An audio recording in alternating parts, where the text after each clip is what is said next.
Hi, this is Teacher George, and today's lesson is the compare contrast essay. So in this lesson, we will look at the definition of this type of essay and two options that we have to write this type of essay. So let's get started. To start off this lesson,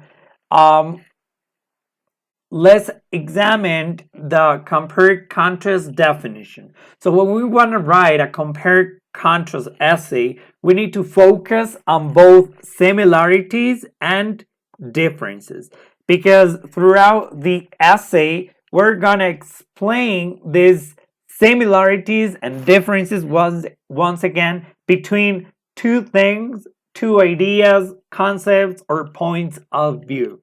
So this is like the broad category of a compare contrast essay. And then you have two other options. The first option is the comparison essay, which is a subcategory of the compare contrast essay. In this type of writing, you're going to emphasize the similarities only.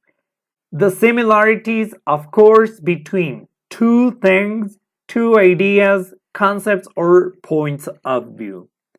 And the last option that we have is the contrast essay. In this type of writing, you emphasize the differences, once again, between two objects, people, places, or whatever your topic is. So you have these two options. So everything will depend, of course, on the type of essay you are assigned.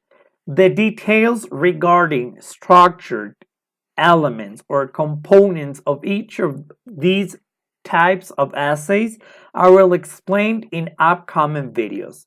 So that's gonna be it for today. I hope you liked the video. Don't forget to hit subscribe and see you in the next lesson.